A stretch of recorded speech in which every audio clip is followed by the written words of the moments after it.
When I was a child growing up in the mud and the creeks of Essex, I remember hearing on the news often stories about global warming and the future. And one of the predictions of the scientists then was to have non-stop wind and rain through the winters and long dry summers. Well, this summer we hit 40 degrees in Brighton, which is unprecedented. And this winter, we're just not getting out in the boats. The whole charter fleet's pretty much been laid up since October. Just very occasional days to get out. My own boat is out at the moment, having some love, much needed because she did work quite hard this summer. And what to do at home? There's just nothing to do at home really for someone like myself. Can't get out in the garden, can't really do much except look out the window and feel sad. So it's no surprise to get out of the country. I guess the big question is, why Portugal? There was a time when I'd take people to Fuerteventura in the Canary Islands for the lure fishing there. Blue water at this time of year is always there. It's very rare for the water to colour. But we quite quickly discovered that you can have weeks on end that are completely destroyed by the wind. So if I've got someone coming out just for a week, they might not even cast a lure. Or there's some very reliable bait fishing to be had.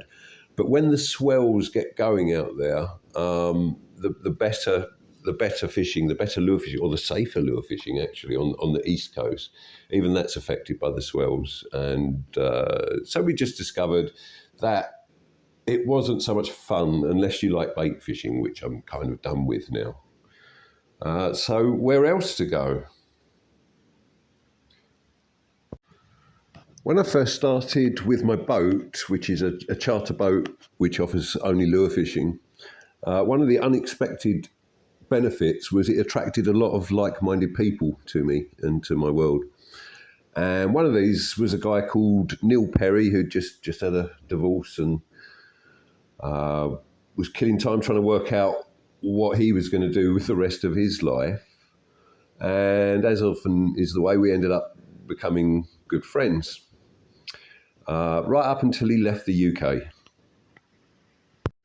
Neil went out to Portugal, to the Algarve to see a friend, and what he discovered was amazing.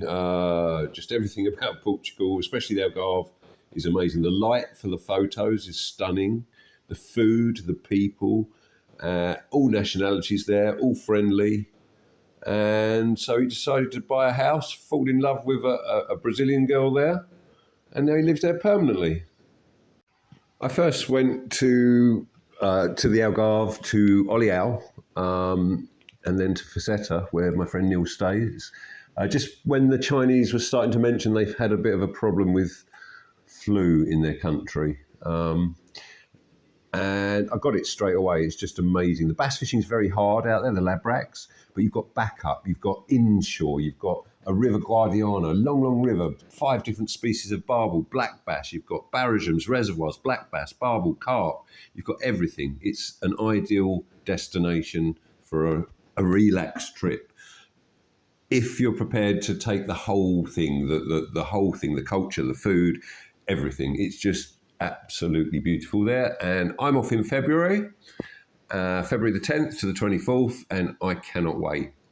So please check in on this channel because there'll be videos when I'm out there as well. Hope to see them.